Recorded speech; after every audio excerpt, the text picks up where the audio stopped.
da janela desta nossa caravana, pomos o caminho ao teu dispor. Pomos o caminho ao teu dispor.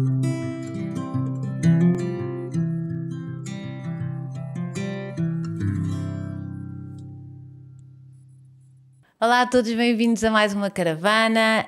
Está aqui o sol, está o calor e vocês sabem aquele louro dourado de verão com ar de praia e sol? Pronto, que a Garnier, que patrocina gentilmente este episódio, encontrou uma forma de manter bonito e saudável todo o ano com a gama ultra suave Sunkiss Camomila Mel e Flores.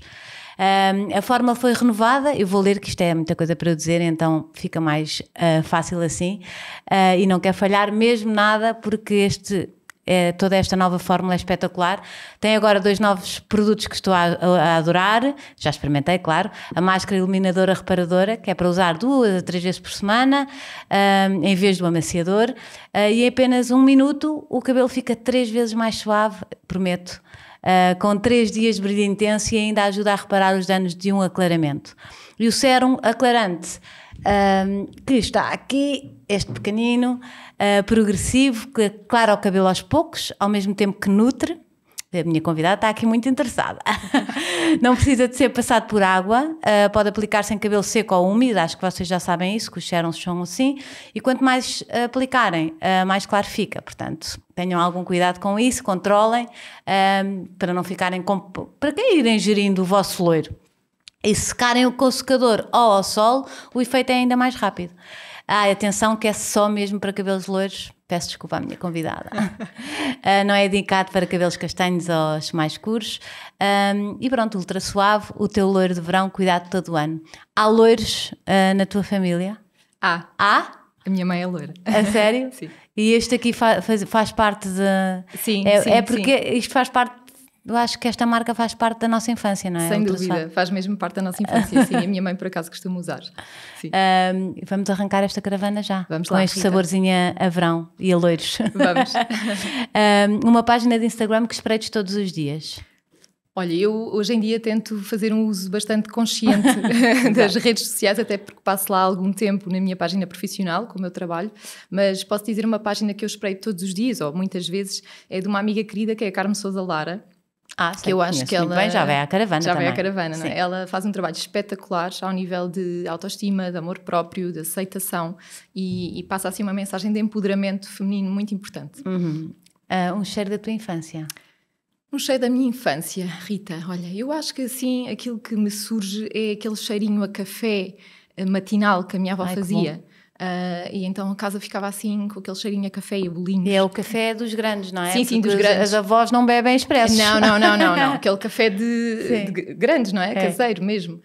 Então é assim um aquele cheiro café da manhã, não é? Da manhã, sim. Tão bom. Isso passava-se onde? Passava-se no Alentejo, que eu sou natural do Alentejo, e vivíamos numa moradia, portanto, eu e os meus pais no primeiro andar e os meus avós no resto do chão, portanto, era com ligação. Então, de manhã, o pequeno almoço era na casa dos meus avós. Isso só pode deixar boas memórias, não é? E à tarde, a minha avó, que é assim uma super anfitriã, tinha sempre lá amigas em casa e, portanto, recebia muito pão chá das 5. Mas mais do que chá era o café, o tal café, não é? Então, com os bolinhos, era aquele cheiro no ar. A minha avó é o chá e o chá em casa dela, sabe, é a mesma marca que toda a gente bebe, mas em casa a minha avó tem um sabor diferente. Toda a gente diz o chá da avó e é igual, ela não põe mais nada do não sei se é o bule, não sei, é tudo. É aquele toque especial das avós, não é? Que eu acho que as avós têm mesmo. E a minha avó, assim, uma grande figura de referência. Tenho o privilégio de ainda ter a minha avó viva, tem 93 anos. Ai, que bom, a minha tem 99. Hoje, quase 100. Em setembro 100. Hoje em dia a minha avó já com limitações, mas tão bom. Continua a ser uma grande referência. Isto é uma pergunta muito importante para ti. O que é que fazes quando precisas de respirar fundo, recomeçar? Sim. Olha, aquilo que eu faço essencialmente é procurar reduzir o ruído exterior, porque nós temos muito ruído exterior, estímulos, multitasking, notificações, não é? Então reduzir, recolher-me... Alarmes.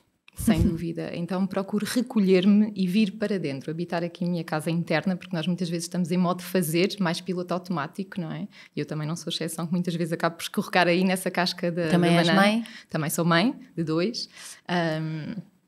Mãe, profissional, gestora familiar, não é? Empreendedora, portanto são muitos papéis para uma pessoa só abraçar, não é? E muitas vezes é de facto desafiante e nessas situações eu procuro recolher-me e ir aqui à minha casa interna. Às vezes vou a um jardim lá perto de casa, poder respirar, ouço um podcast com uma caravana, por exemplo. Já sei, tão querida. Por vezes, nem sempre o faço, mas por vezes vou ao mar, contacto com a natureza, poder fazer uma ativação sensorial é algo que me acalma muito, reduz muito o stress, a ansiedade e ajuda-me a conectar mais comigo. Um dia para onde não querias voltar? Olha, essa pergunta, sabia que ias fazer, não é? Que vejo a caravana. Sinceramente, um dia para onde não queria voltar é um dia em que me disseram que o meu filho tinha que ficar internado com uma semana de vida e que teve que ficar na neonatologia com uma situação que podia ser grave e foi assim super Sim, não horrível. há pior que isso, não é? Foi assim uma sensação mesmo de desespero, sabes? Ver os nossos filhos mal é assim. Sem dúvida, com uma semana. Ainda uma um semana, bebê. exato. E ficou lá 3 dias, 2 noites e foi horrível, não é? Chegares a casa e não tens lá o teu bebê, que ele estava na neonatologia. Nesse momento deve ser muito duro. Sim, muito duro. É em pós-parto, não é? Em pós-parto, portanto foi assim, como podes imaginar, não é? Foi assim um bocado horrível. Depois, a partir daí, não querendo alongar muito, mas que eu acho que é importante também para alguém que possa sentir isso, não se fala tanto, fala-se mais em depressão pós-parto. Eu não fiz uma depressão pós-parto, mas tenho noção que fiz depois uma ansiedade pós-parto. Ou seja, fiquei muito hipervigilante, muito alerta pelo internamento que ele teve. Porque percebi depois, mais tarde, que foi um momento traumático para mim. Tipo fêmea na natureza, não é? Que fica-se uma... Sim. Felizmente, assim. e graças a Deus correu tudo bem. A situação reverteu e ficou tudo bem. Porém, ficou lá aquele momento traumático, sabes? E fiquei muito, muito alerta, muito hipervigilante, sobretudo ali os primeiros 4 meses dele. Sim, com medo. Com muito medo, sim. E depois, como é que passou? E depois foi gradualmente, sim. Voltei à minha psicoterapia individual, que senti que precisava naquela altura e ajudou-me imenso, sim. Estávamos onde? Num dia onde não querias voltar. A palavra preferida? Palavra preferida? Olha... Eu sou uma pessoa de letras e de palavras, portanto eu adoro palavras. Sim, tenho aqui ao lado muitas palavras, um livro com uma capa linda, mas já Obrigada. vamos falar sobre ele. Se me permites, posso destacar 2, Rita? Claro que sim. Tenho assim uma palavra eu até que gosto de saber, tipo, as pessoas a dizer, estive indecisa, eu gosto de saber então entre quê e quê. Entre quê? Então, olha, gosto imenso da palavra entusiasmo. É uma palavra que remete para um lugar de curiosidade, ajuda-nos a calibrar a nossa lente de principiante, que no Mindfulness, que é uma ferramenta com a qual eu trabalho na minha prática clínica, nós falamos muito que é a mente de principiante, nós olharmos para as coisas, para a vida, como para a realidade, crianças. como as crianças, é aquele olhar de criança. E que nós adultos, às tantas, vamos perdendo um bocadinho isso, não é? Ficamos com um olhar muito condicionado, às tantas. Sim. E o entusiasmo permite-nos olhar com curiosidade, com como é que vai ser, não é? Mais do que e se vai ser e depois se não. Não, é ok, vamos ver, vamos nos permitir, não é? Pode ser bom. E o entusiasmo, para além disso, é também um dos melhores marcadores de saúde mental. O entusiasmo e a curiosidade, é muito giro. Portanto, eu adoro essa palavra.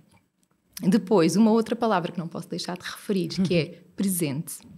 Presente no sentido de presença consciente, que é algo que muitas vezes nós não estamos, não é? O nosso corpo físico está onde tem que estar, mas a nossa mente muitas vezes anda por aí. Por causa também do multitasking, não é? Por causa também do Destas multitasking. E da vida a correr. Do ruído, de tantos estímulos. Claro que hoje em dia temos muitas coisas boas, efetivamente, não é? Mas também temos que ter muita atenção a todo esse ruído. E que se não tivermos atenção, nós podemos estar a viver mais no passado ou no futuro, não é? Certo.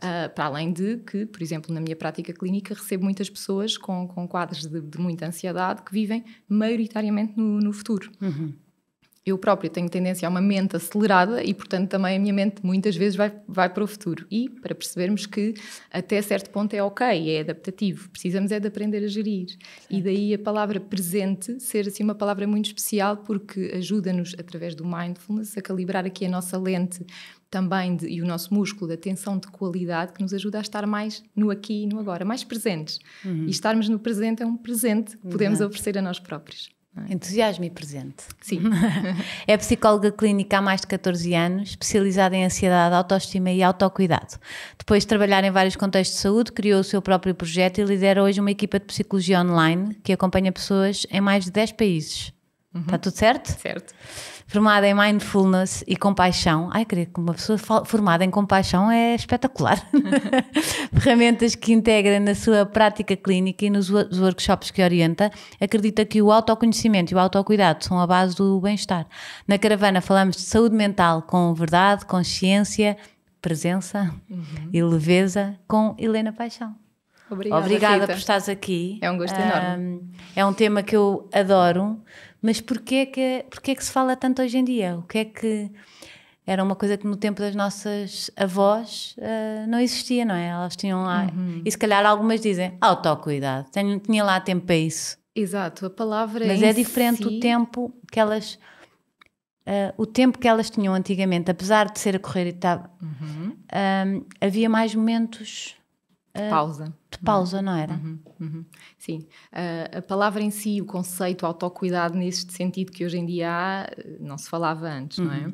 Porém, como eu falo aqui no meu livro, o conceito não é novo, ou seja, vem mesmo, se nós quisermos, não entrando muito aí, mas vem da Grécia Antiga, aquela filosofia mente sã, corpo são. Não é? Dos banhos de leite de cabra exato. da Cleópatra. Exatamente. E, portanto, depois foi nos vários períodos, na Idade Média, no Renascimento, foi evoluindo de acordo com as épocas em que nós estávamos. Por exemplo, já no século XX, nos anos 50, 60, foi assim um boom dos salões de beleza, de uma série de coisas, não é? Que as pessoas dedicavam mais tempo a essa parte, portanto, acabavam por estar a cuidar delas nesse sentido, não é? E lembrando o chá e o café das amigas, também era uma forma de... Isso, não é? isso de Rita, tempo. nem mais. E eu aqui no meu livro abordo a questão do auto, é uma das dimensões que eu criei, que depois de muito estudo e investigação defini de forma pioneira várias dimensões do autocuidado. Que eu quero saber todas. E já vamos lá.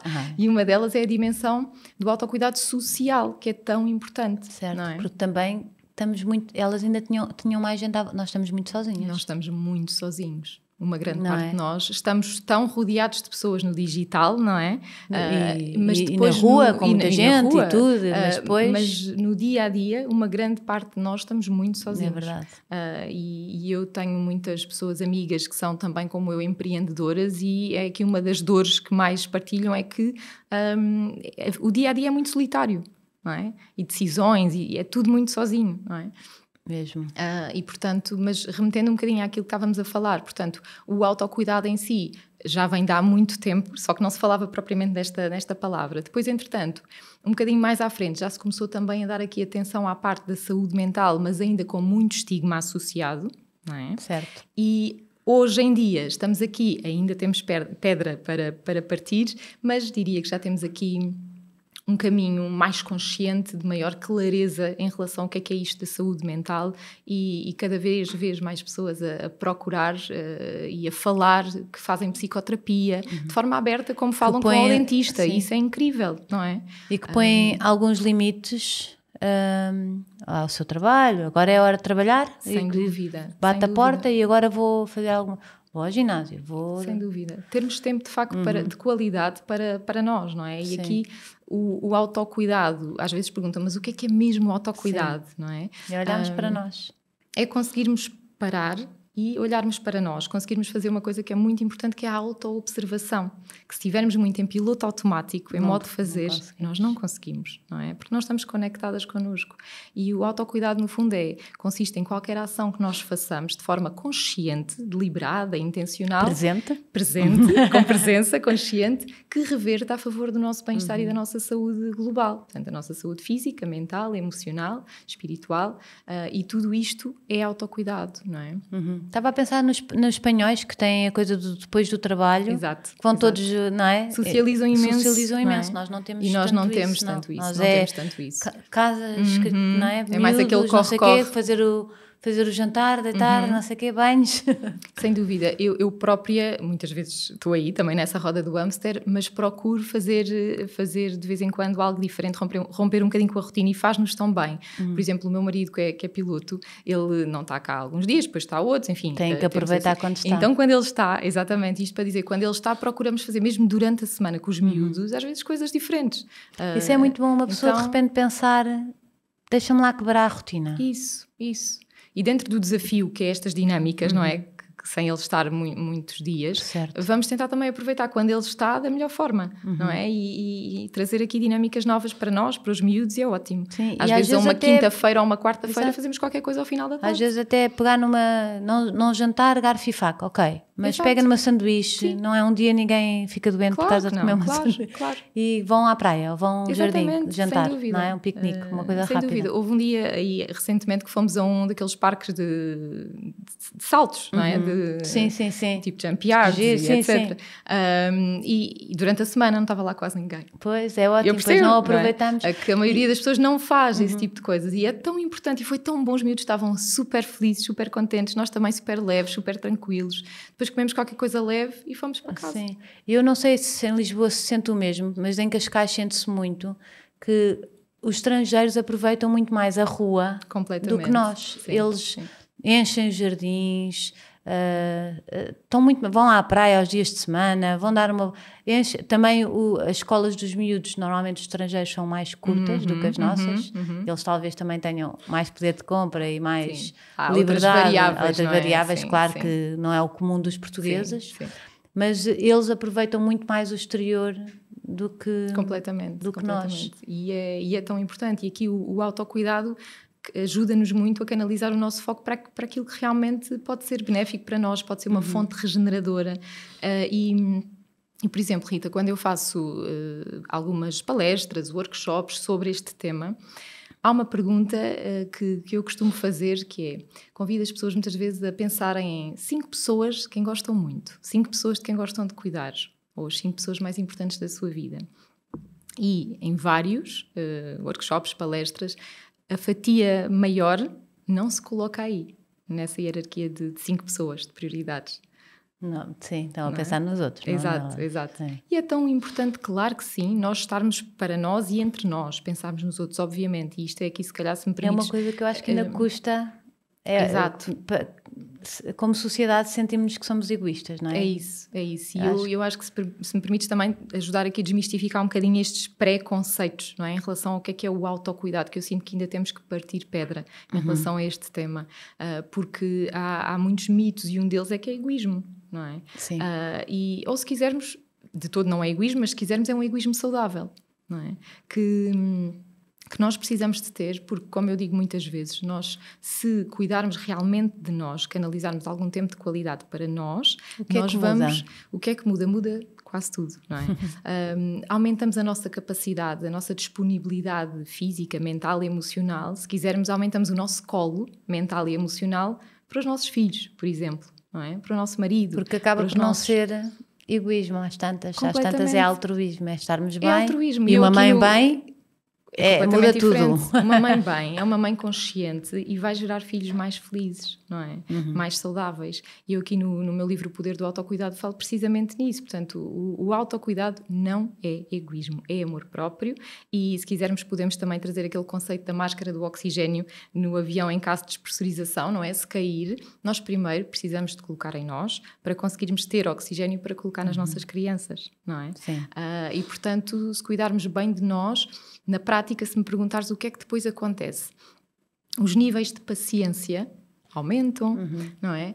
A nossa flexibilidade tende também a aumentar, a estar mais presente. Ao contrário, se os nossos níveis de autocuidado estiverem muito descurados, ficamos mais irritadas, não é? Nomeadamente, por exemplo, como mães, e mesmo às vezes como profissionais, em diversos contextos. Certo. Mais tristes, mais cansadas, E eu vejo muito na minha prática clínica, depois no limite, se isto for assim, um processo cumulativo, um somatório, que a pessoa não se vê, não olha para dentro, no limite pode gerar um grande quadro ao nível da ansiedade ou mesmo situações de burnout, situações de depressão.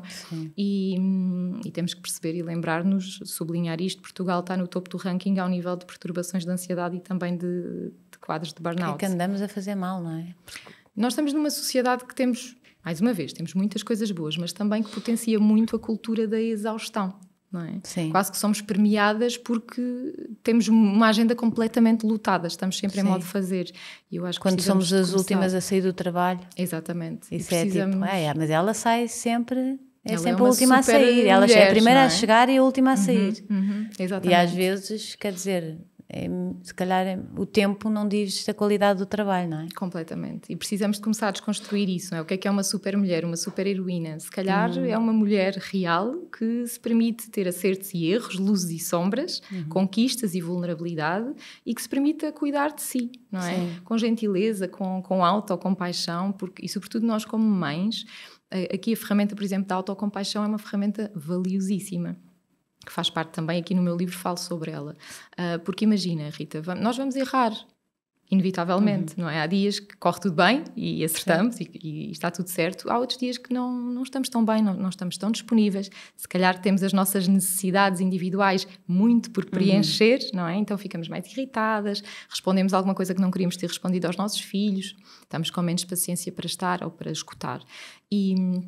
E, portanto, aí a autocompaixão é aquela ferramenta que é uma espécie de um bálsamo, se quiseres. E para desmistificar, a autocompaixão não é termos pena de nós, que às vezes ainda se confunde.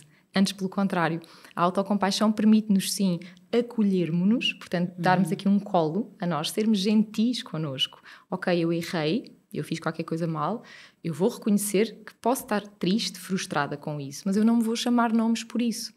Sim, às vezes é o que fazemos com os outros, com os filhos e não sei o quê, e depois não fazemos connosco. Exatamente, não é? Depois somos portanto, muito duras. Nem mais. Como trato os meus filhos, como trato aquela amiga querida que vem partilhar comigo um dia mau que ela teve, uma dor, algo que correu mal, eu vou-lhe chamar nomes? Não é? Muito provavelmente isso não vai acontecer.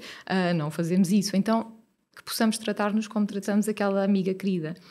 E a autocompaixão é isso, e depois tem um lado também assertivo, que é retirar daquele erro, daquela situação, uma lição de aprendizagem, uma lição de sucesso, para que numa próxima vez já possamos ir com uma outra clareza, uma outra consciência.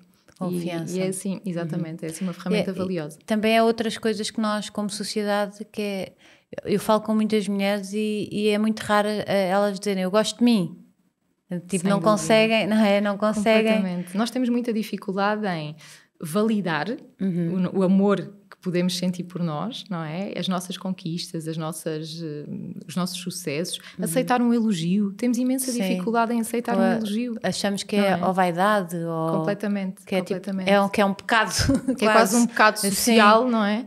E precisamos desconstruir isso, não é? Nós elogiarmos-nos, como elogiar os outros, é um ato de amor, não é?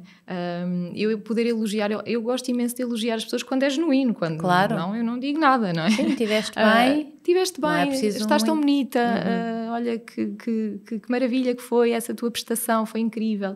Acho que é maravilhoso. E podermos também fazer isso para nós. Ok, quando sentimos que correu mesmo bem, que bom, acho que estive mesmo bem, não é? Como também, Rita, se não correr tão bem, mais uma vez, autocompaixão, que é, ok, isto hoje não correu tão bem, reconheço que posso estar triste, posso ficar aborrecida e frustrada, mas eu escolho lembrar-me uma coisa que é muito importante, eu tenho valor na mesma enquanto pessoa, e isto já toca aqui com a parte da autoestima, que é, as minhas competências ou as minhas conquistas não determinam o meu valor enquanto pessoa. E muitas vezes na nossa sociedade isso ainda se confunde, não é? Sim. Portanto, tens boas notas, então ok, és o melhor. Não tens, é quase como se a criança achasse, não é? Ou a criança, a adolescente, depois que é o pior ou que já não tem valor. Então precisamos desconstruir isso. Começa logo na escola, então? Começa logo na escola. E daí aqui depois um outro livro que já podemos falar, que eu lancei aqui recentemente, A Descoberta das Cores. Se quiseres mostrar para ali, vamos já mostrando. Sim, aqui. Este é o... Sim. Poder do Autocuidado. E depois temos aqui o mais recente livro, que é em coautoria com a Mafalda Rodrigues de Almeida, que se chama A Descoberta das Cores, que é assim o novo bebê. Ambos são editados pela Nuvem de Ideias, é uma editora parceira da Livros Horizonte. E um para adulto, outro para crianças, mas Exatamente. a falar mais ou menos da mesma coisa, é isso? Estão muito interligados, sim. Aqui a descoberta das cores é para, como eu costumo dizer, é para miúdos e graúdos. É claro que é um livro mais infantil, mas é para famílias também, Sim. não é? Porque tudo parte também de nós, adultos, a forma como transmitimos este conhecimento está aqui no livro aos nossos filhos. E isto para dizer o quê? Como estavas a referir, começa logo da infância. Ou seja, às vezes fazem-me uma questão que é, imagina, já me têm perguntado, se tivesse uma varinha de condão, o que é que fazias assim na nossa sociedade? O que é que mudavas? E esse foi um dos motores aqui para escrever este livro em coautoria com a Mafalda, que uma das coisas que eu mudava era precisamente algo relacionado com a primeira infância nas escolas, não é? Começámos a falar mais de educação para as emoções, de consciência emocional, de autocuidado, não é? E percebermos que o autocuidado é cuidarmos de nós e, por consequência, vamos também aumentar a nossa disponibilidade para cuidar dos outros e portanto, é fundamental nós começarmos a falar desde cedo, desde uma primeira infância, ensinarmos às nossas crianças isso. Como isso de trás não acontecia, não é? Então nós muitas vezes vimos aqui muito desligados, não é, de nós, e o foco é mais, às vezes, às tantas no limite, agradar os outros, não é? Certo, eu estava a pensar nisso, tipo, por exemplo, os jovens que agora fazem os skincare e não sei o quê, mas isso também pode não ser autocuidado, pode ser só o querer parecer bem aos olhos dos outros. Aí temos que ter alguma cautela, exatamente, certo. não é? Porque também faz parte do autocuidado, não é? Mas a questão é... Mas tem que ser para nós. Qual é a intenção, Certo. não é? Eu diria que parte muito da intenção. E se vier de dentro para fora, então está tudo bem, não é? Porque nós somos interior e somos exteriores. Agora só para pertencer. Agora só para pertencer, só para agradar, só para mostrar, diria que não estamos a fazer da forma autocuidado, correta. não é autocuidado. Se for nesse sentido, Exato. já não está aí, não é? Já não é esse o conceito. Agora, o autocuidado é importante que seja mesmo de dentro para fora. Um dos tópicos que eu abordo aqui também no meu livro é o autocuidado pessoal, que aborda muito a questão do autoconhecimento, que é aqui uma outra palavra que para mim é tão especial, que é nós começarmos de facto a perceber, porque muitas vezes nós achamos que somos coisas que na realidade às vezes podemos não ser. Ou seja, são as crenças que herdamos, Sim. aquilo que ouvimos dos outros, não é? Tu és sempre assim, tu és tão E uma preguiçoso, pessoa tu nunca consegues fazer nada à primeira, não é? Este Fica tipo ali, de coisas, isto fica ali a não é? definir-nos. E a voz dos nossos pais ou das figuras de referência ou dos professores que ouvimos tanto vai se transformando aqui na nossa voz interior, não é? E portanto é aquilo que em E psicologia às vezes chamamos... não bate nada certo com o que somos na realidade.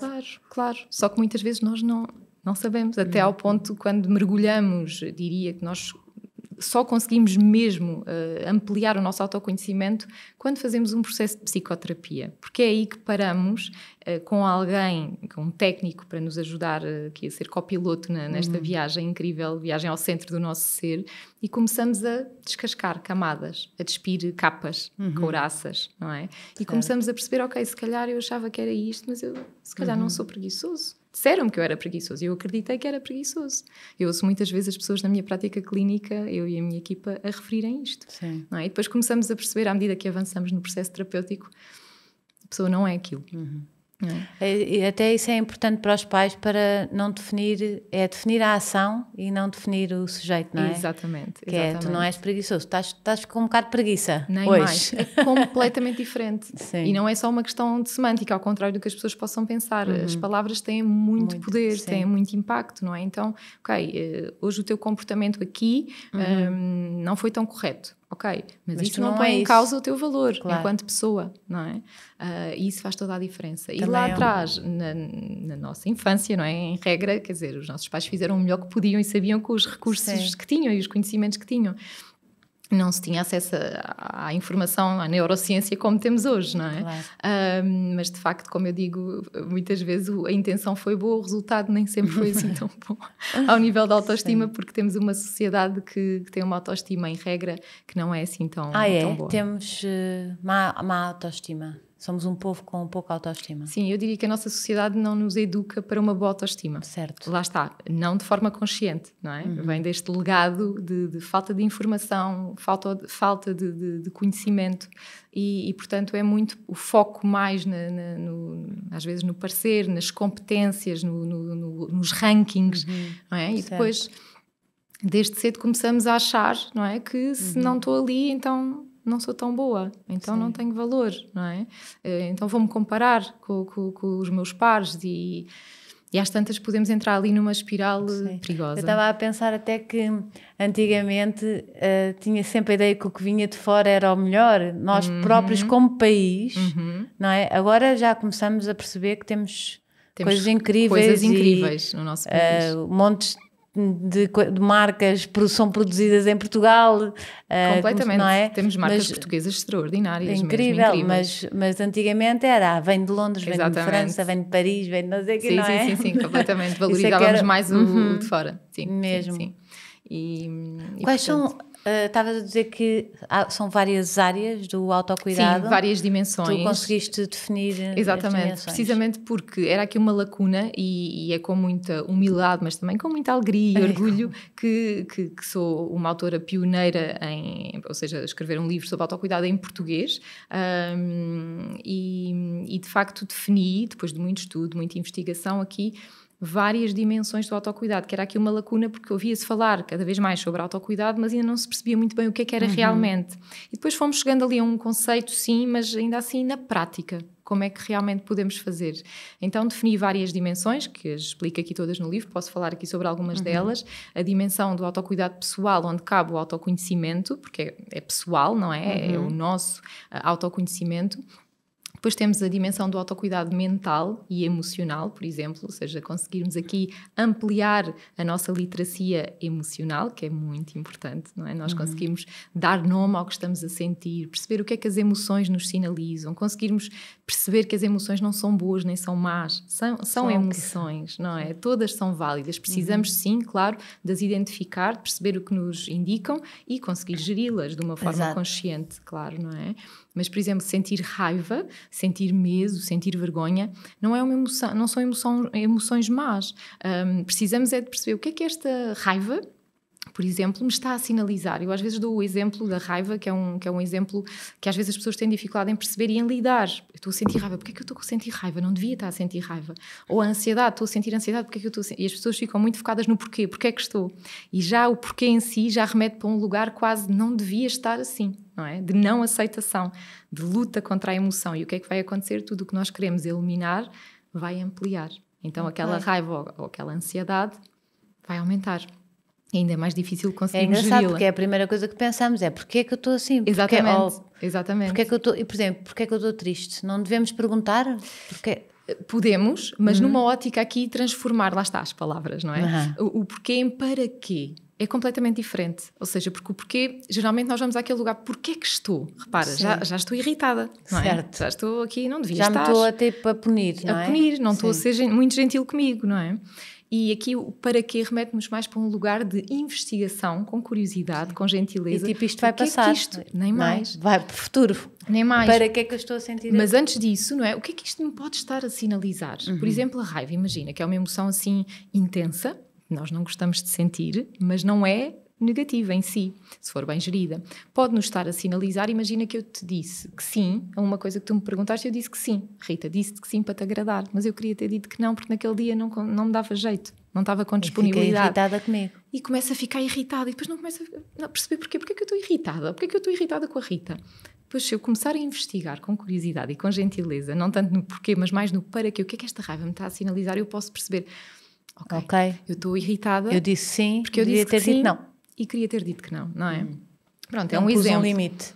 Exatamente. Então, se nós conseguirmos definir isto e gerir com consciência, com gentileza, nós conseguimos também depois que as emoções sejam nossas aliadas, porque as emoções isso traz-nos autoconhecimento. Traz-nos autoconhecimento, está tudo interligado, portanto, todas estas dimensões estão aqui muito de mãos dadas. Depois temos a dimensão do autocuidado, como falámos há bocadinho, social, em que é muito importante também, ou seja, nós podermos nos rodear de pessoas que nos acrescentam valor, não é? Que nos fazem bem. E isto não significa que não tenhamos que estar disponíveis para quando as pessoas não estão bem, não tem a ver com isso. Podermos estar com as nossas pessoas queridas em lugares de vulnerabilidade é essencial, claro que sim, mas temos que definir aqui aquelas fronteiras, não é? Certo. O que é que são depois às tantas comportamentos tóxicos, não é? Eu queria perguntar, porque por exemplo, uma pessoa se tem um pai, uma mãe tóxica, um avô, mas tem que cuidar. Sim. E há muita gente assim, não é? Que sim. Sem dúvida. que têm relações tóxicas, mas que depois por respeito e família, não é? Tem que cuidar, pronto, cuidaram de nós e... Sim. Como é que isto se gera? O que é aí é um pouco complexo, não é? Porque depende de cada dinâmica, claro. de cada pessoa. Não há um certo ou errado necessariamente. Eu diria que é importante, sim, colocarmos um limite. Agora, qual o limite? Aí não há o certo ou errado nesse sentido, porque imagina, há situações em que a pessoa pode perceber mesmo que é necessário um limite mais radical. Certo. Okay? Mas não é necessariamente por aí. Precisamos é de, imagina, às vezes eu tenho pessoas que acompanham que me dizem, eu vou à casa dos meus pais, mas aquilo é um horror, porque venho de lá e depois estão a comparar-me com os meus irmãos e depois estão comparação também é uma coisa super comum no nosso país, não é? Muito comum. Entre famílias. Muito comum mesmo. Ou então às tantas estão a vitimizar-se, ou às tantas estão num lugar de passiva ou agressividade, enfim. E então aquilo que muitas vezes convido as pessoas a refletir é, se a pessoa não fizer sentido de todo, um limite radical não tem que fazer, mas se calhar em vez de estar o dia todo lá, se calhar está 2 horas, por exemplo, não é? Ou se calhar em vez de estar 2 horas, está meia hora. Em vez de ir todos os dias, vai dia sim, dia não. Em e vez uma pessoa que viva com... Não é? Como? Aí, pronto, sim, a viver com já tem que ser mais adaptado, não é? Mas mais uma vez, o limite é aquela pessoa perceber também dentro do seu autoconhecimento o que é que precisa, qual é o limite que precisa definir ali, não é? Porque às vezes esse autoconhecimento e nós termos esta coisa do respeito, não é? Estamos a ir contra nós. O respeito pelo outro às vezes, não é? Por isso é que precisamos desconstruir, e às vezes não é? é preciso dar um murro na mesa e dizer, a partir daqui não passas. Nem mais. Sim, mas para isso é preciso conhecer-nos. É preciso conhecer-nos, Rita, nem mais. É uma bola de neve. E outra dimensão, com base no que estavas a dizer, é a dimensão do autocuidado familiar, que consiste muito precisamente aqui numa parte que nós falamos, que é a comunicação consciente, ou seja, e a comunicação consciente parte de um lugar em que não há vencedores ou perdedores. Todas as partes, todas as pessoas que fazem parte daquele registro de comunicação são respeitadas. Não é? Em que eu posso dizer-te, olha, eu percebo que para ti possa ser importante eu estar aqui a tarde toda, compreendo isso, mas neste momento eu não me sinto com disponibilidade hoje para estar, então vou estar aqui de X a X tempo contigo, com toda a minha atenção, com dedicação, mas eu depois posso ir-me embora, por exemplo, não é? Ou seja, isto é um limite em que eu estou a respeitar o outro, eu valido que é realmente importante para a outra pessoa eu estar ali, e eu até posso escolher estar, ou não, depende, e mostro também à outra pessoa que eu tenho o meu lado, não é? E isso é um limite saudável, é um win-win, não é? Sim. É respeito de parte a parte, portanto eu dizer um não ao outro não é indicador de desrespeito. Depende da forma como eu digo. Se eu disser de forma consciente e respeitosa, lá está, eu posso dizer, olha, não, obrigada, hoje não consigo, hoje não o problema é que às vezes há graves problemas de comunicação, não é? De conseguir dialogar. Exatamente. Porque o outro lado é irascível, ou, sem dúvida. Ou nós não temos coragem de dizer, ou nós dizemos de forma errada, não é? É isso. E por isso falo também aqui no livro, Rita, que é a questão de... há um modelo que é o modelo de Marshall Rosenberg, que fala sobre precisamente comunicação não violenta, esta comunicação consciente, e que aborda tudo isto. E aquilo que eu diria, e que para partilhar com as pessoas também que nos estão a ver e a ouvir, é importante nós não nos focarmos tanto naquilo que é o comportamento do outro. Porquê? Porque nós não controlamos o que é que o outro vai dizer, vai pensar, vai achar, e muitas vezes nós ficamos muito focadas aí. Certo. Será que vai gostar? Será que... a apontar o dedo ou a outro, apontar sim. o dedo, ou a apontar o dedo, ou então às vezes com receio. O que é que eu vou fazer? Porque será... E depois se ele não gosta, e depois se me vai dizer aquilo. Então... eu não controlo o comportamento do outro, não está no meu campo de ação, então treinarmos a nossa atenção, não é um botão mágico que carregamos já está, é um treino, mais uma vez, autoconhecimento, por exemplo, mindfulness, autocompaixão, todas estas ferramentas estão muito de mãos dadas e tudo isto nos ajuda a fazer estes movimentos, não é? Em conseguir canalizar mais o meu foco para aquilo que é o meu campo de ação, de poder, de responsabilidade. E aqui, se calhar, olha, uma palavra também muito importante que é a responsabilidade pessoal, que é um conceito que não é assim muito famoso, porque muitas vezes as pessoas associam responsabilidade à culpa e é completamente diferente. Responsabilidade é poder pessoal, não é? Ou seja, imagina, eu tenho a responsabilidade de comunicar os meus limites ao outro com respeito ao outro e sempre a mim também, não é? E a responsabilidade e a liberdade andam sempre de mãos dadas, não é? Andam sempre de mãos dadas. E não ficarmos também tão focados naquela parte de o meu chefe irritou-me. estragou-me o dia, ou aquele meu colega irritou-me, não é? Por exemplo, vamos transformar o meu colega ou o meu chefe pode ter tido um comportamento menos adaptativo, é certo, mas mais uma vez não está no meu campo de controlo, o comportamento dele está assim, o que é que eu escolho fazer com isso? E isso vem de um lugar sempre de responsabilidade pessoal e de autoconhecimento na base, não é? Certo. Que é, ok, quais foram as legendas que eu dei àquilo que o meu chefe me disse, o que é que eu escolho comunicar-lhe, eu vou-lhe pôr um limite, eu vou pontuar, eu escolho silenciar-me agora e falo com ele depois, como é que eu faço, não é? Mas não ficarmos tão presos, não, ele irritou-me, ele é que é mau, ele é... Mesmo Sim, que e muitas vezes depois não se sai daquela bolha, porque não é? Exatamente, aquilo... e muitas vezes as pessoas depois ficam ali a ruminar, não é? E entram num estado de irritação imensa, às vezes no limite pode mesmo levar a um estado de grande ansiedade, porque depois a pessoa fica muito com o foco naquela pessoa. Ou de uma pessoa. fúria, ou de coisas que dizemos que não queremos dizer e já dissemos, não é? Exatamente. Porque acumulou e... Sim, porque vamos acumulando, nem mais. Sim. E depois vêm as tais emoções que depois encaramos quase como más, que eu estou com raiva. Não, mas eu estou com raiva, não é, a raiva em si não é má, ela está a dizer-me é que eu estou a acumular, não é? Muitos sims que eu estou a dizer àquela pessoa e quando eu quero dizer que não, poucos limites que eu estou a colocar. Então, conseguimos fazer que este movimento é fundamental. E, portanto, tudo isto está dentro das dimensões do autocuidado. Sim. E ainda uma, também para destacar aqui, o autocuidado profissional, que é muito importante, porque eu vejo muitas pessoas em situações de burnout hoje em dia. E o autocuidado profissional convida-nos a este movimento de conseguirmos fazer escolhas mais conscientes também nos nossos locais de trabalho, percebermos que as coisas não têm que ser dogmáticas, nós podemos falar, podemos abrir os canais de comunicação. É certo que há coisas que nos ultrapassam, é certo que há hierarquias que precisam ser respeitadas, naturalmente, mas podemos começar a fazer micropausas, não é? no nosso trabalho, alternar o modo fazer com o modo ser, não é? E depois um dos objetivos, e cada vez também estou a fazer mais, é trabalhar com empresas, que é algo que me está a dar muito prazer também, poder levar o autocuidado para as empresas. Ou seja, as próprias empresas começarem a desconstruir aqueles velhos paradigmas, não é? Em relação ao trabalho. É porque depois só é o win-win. Completamente, não é? Completamente. Pessoas, colaboradores bem feliz, contente, não é? Bem, feliz, consciente, sim. que se sente respeitado, vai ser um trabalhador que tem níveis de produtividade e performance muito melhores, não é? E portanto é mesmo win-win.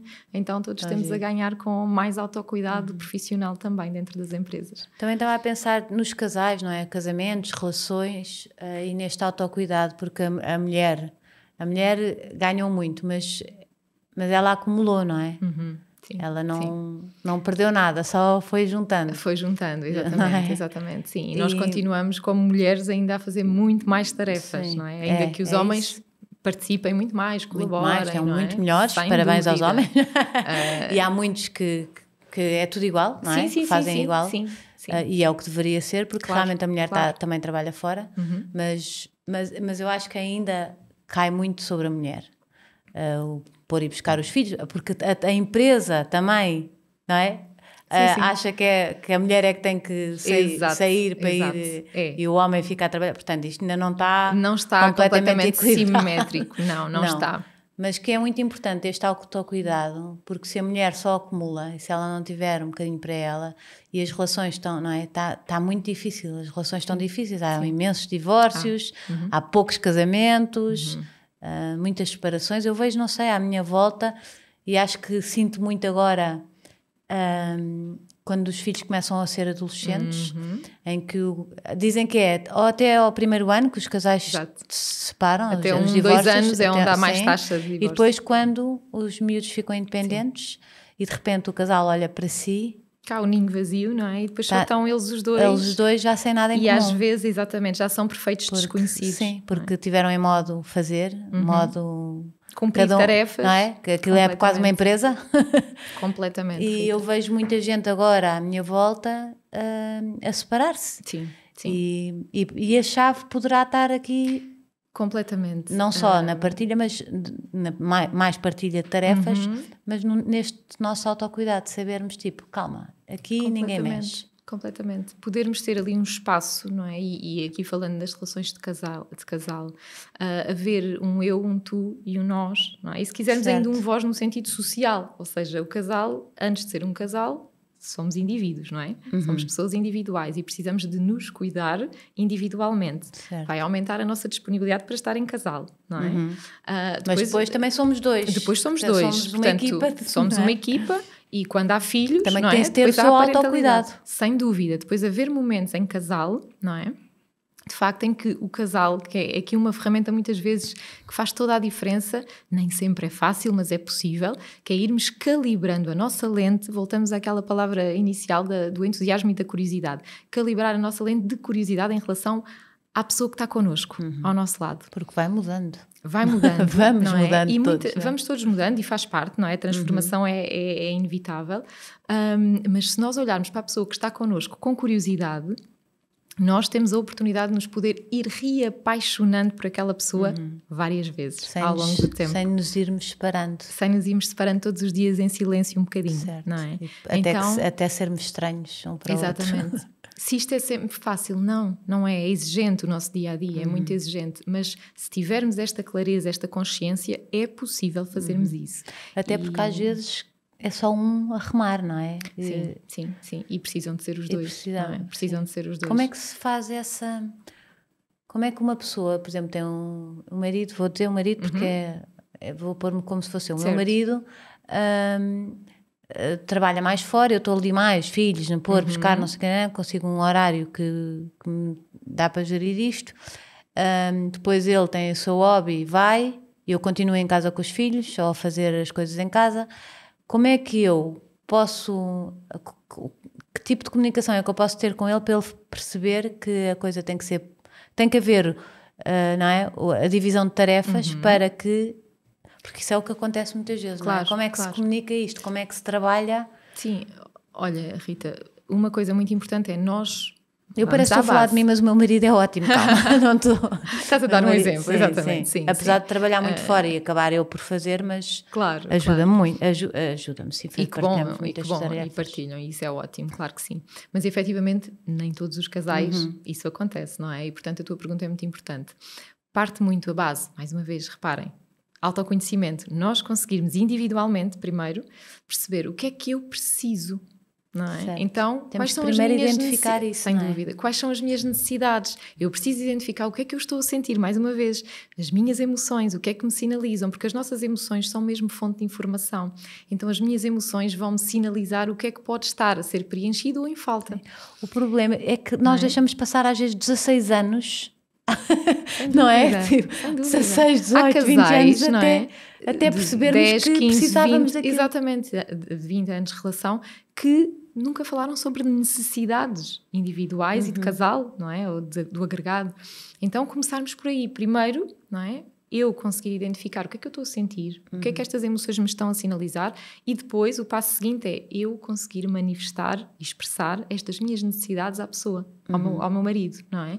Então, por exemplo, imagina... Porque uma pessoa e o outro não é assim muito sensível, pronto. Exato, como exato. Como é que se faz isso? Sim, porque se for, não é? Tudo mais se for, fácil, é fácil, exatamente. não é? Vamos pôr aqui uns exemplos quando... que consegue perceber estes conceitos. Sim. Agora, se for uma pessoa que não está nem aí. Sim, não está nem aí, ou até imagina que possa ser uma pessoa, enfim, com bastante consciente, etc. Mas que, imagina, há pessoas, eu ouço muitas ou vezes com uma as pessoas educação machista, por exemplo. Com uma educação machista, ou então pessoas, por exemplo, muito pragmáticas, muito racionais, não é? Certo. Em que, então, mas é assim, está bem. Mas agora queres tempo para ti, para quê? Exatamente, portanto, então começarmos por expressar à pessoa depois, olha, eu gostava de falar contigo sobre isto, eu estou a sentir necessidade disto, o que é que tu achas, não é? Portanto, começarmos por expressar aquilo que precisamos, porque imagina, às vezes a mulher, vamos pôr assim, vai falar com o marido, vamos pôr aqui nos nossos exemplos, com os nossos maridos, eu vou falar com o meu marido no final de um dia de trabalho e quero falar com ele, mas eu naquele dia,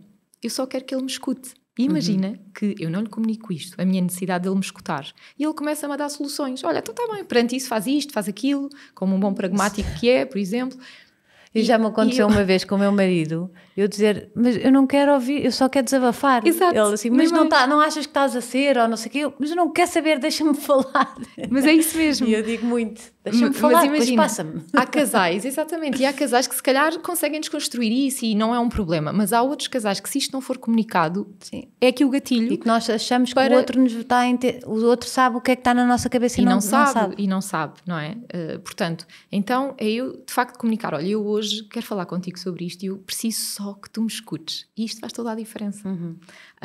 Por outro lado, eu posso no outro dia sentir necessidade de partilhar algo com ele que quer que ele me ajude a pensar sobre aquilo. Então vou dizer, olha, hoje vou partilhar contigo, mas gostava mesmo que me ajudasse aqui a refletir sobre isto. Então começa muito por aí, nós começarmos a perceber o que é que sentimos, o que é que precisamos e manifestar isso ao outro, expressar isso ao outro. E portanto a partir daí começa a transformar-se aqui uma comunicação consciente. Depois a outra parte, procurarmos não apontar dedos, que é muito comum, não é? Tu isto, tu aquilo, tu é que fazes mal, tu é que estás... Então, vamos ver aqui, ambos fazemos coisas certas e erradas, não é uma luta de titãs, não é uma batalha, somos dois adultos que estamos juntos, somos uma equipa, então vamos perceber aqui o que é que podemos melhorar, não é? O que é que não está tão bem, mas com respeito, com uma coisa que é muito importante, que é a amabilidade, sermos amáveis com o outro. Não é? Sim. E muitas vezes nós vamos com armas e apontadas, não é? Portanto, tentarmos trazer mais este lugar de compaixão, de empatia para connosco e para com o outro. Sim, até porque Isto essa ajuda pessoa que está ao imenso. nosso lado, desculpa. Diz.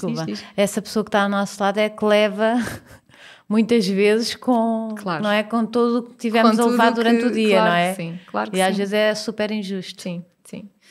Mas, portanto, não havendo aqui uma fórmula única e mágica, podem haver efetivamente fórmulas de sucesso muito alicerçadas nesta parte. Partindo sempre, lembrando, do autoconhecimento tem que partir de nós para conseguirmos comunicar ao outro. Portanto, não ficamos só focadas o que é que o outro tem que fazer de diferente. Não é? Parte de mim e depois com o outro vamos perceber o que é que aqui, enquanto equipa, podemos começar a reconstruir, que arestas é que precisamos de limar e, mais uma vez, trazer curiosidade ajuda imenso. Empatia, gentileza. Olhar como uma criança, olhar como uma pessoa que gosta e que está apaixonada. Não é? É muito giro nós começarmos a estimular essa lente. E também algo tão importante nos casais que é nós podermos, a partir daí dessa lente de curiosidade, ajuda-nos a sentir, a aceder a um lugar de admiração, que é aqui um recurso valiosíssimo nas relações de casal, não é? Nós podemos sentir admiração pela pessoa que está connosco, não é? Pelo outro. Se estamos sempre a sentir admiração, não, às vezes estamos zangados e irritados, claro, não é? Normal. Mas acedermos a esses lugares de vez em quando ajuda-nos a ter aqui lives de paixão e permite que as relações possam ser mais conscientes, saudáveis e mais felizes. Eu vi uma vez um vídeo qualquer que disseram quando um dos membros do casal ou os dois começam tipo a rolar os olhos, Sim, assim sim. que já é um péssimo sinal da relação. sim. Então às vezes eu tipo, não faço, não vou fazer isso. Mas lá está, pode acontecer, Exato. nós somos humanos, não é? E aqui mesmo tudo o que estamos a falar é importante ficar...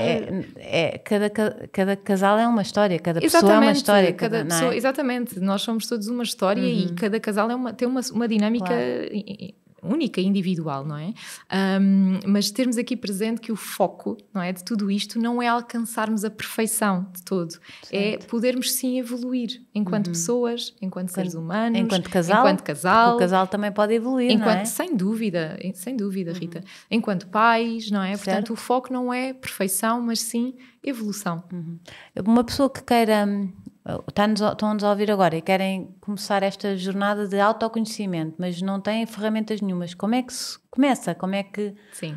Onde é que se... Não é? Então, olha, podem começar por ler o livro. Exato. Sim, mas olha, na prática, como é que podem? Aliás, um dos objetivos do meu livro, O Poder do Autocuidado... Esta capa é linda. Obrigada. A ilustração eu acho que está realmente muito bonita. Tá. Mas um dos objetivos com o livro é precisamente ajudar as pessoas a trazer mais para a prática, a implementarem o autocuidado como um estilo de vida na prática. E, portanto, quem não faz ainda esse movimento, olha, um passo que é uma coisa aparentemente simples, mas começarmos por, imagina, ao acordares, em vez de agarrarmos logo ao telemóvel, em piloto automático, vamos fazer logo coisas, cativarmos ali um minuto, Não precisamos de muito tempo. Isto é um dos mitos também do autocuidado, que é eu tenho que ter muito tempo para cuidar de mim. Podemos ter pausas maiores, não é? Mas podem ser micropausas. E então, pode-se começar devagarinho e depois devagarinho, vamos nos viciando. é aquilo que eu sugiro. Exatamente, um vício bom, não é? Que criar um Sim, hábito sim, bom, um hábito saudável.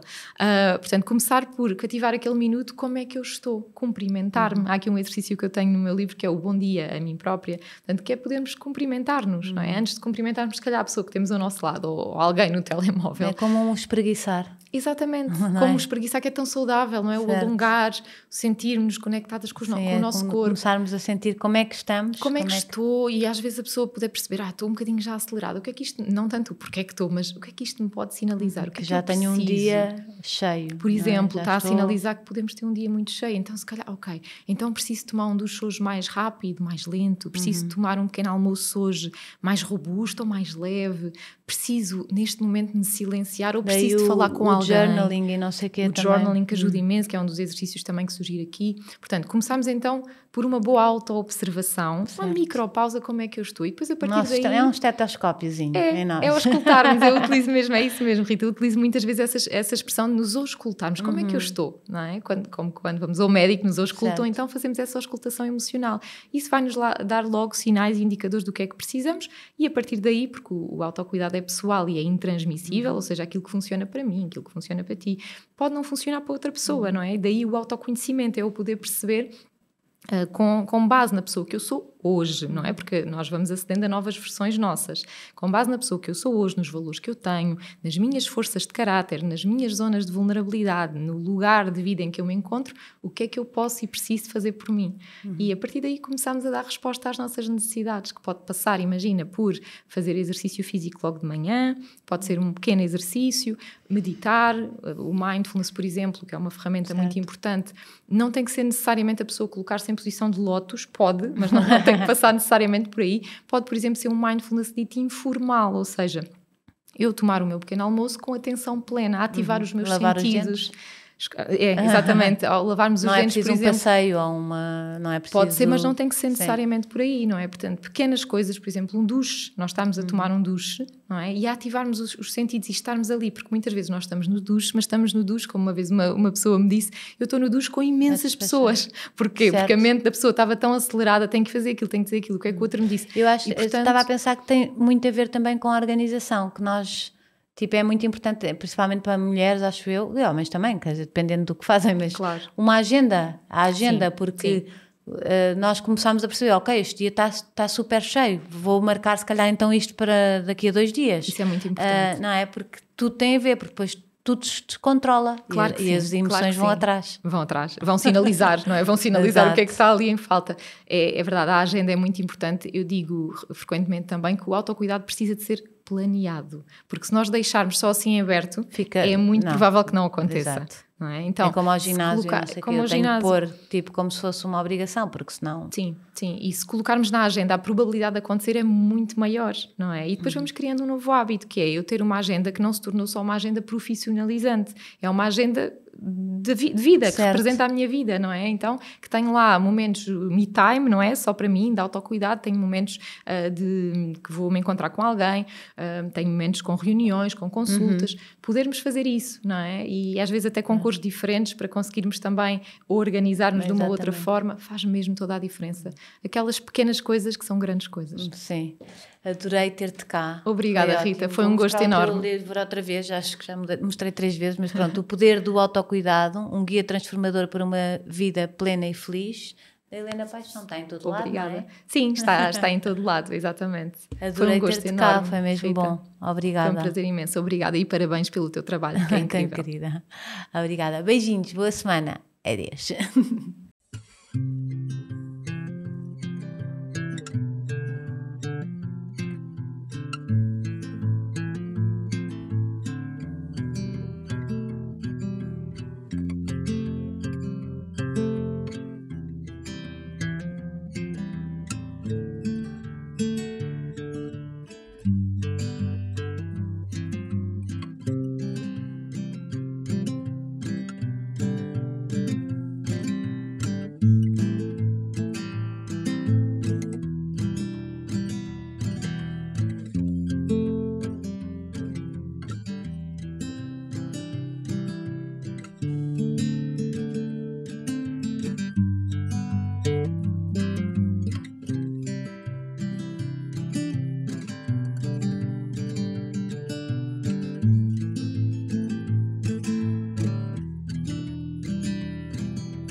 tu.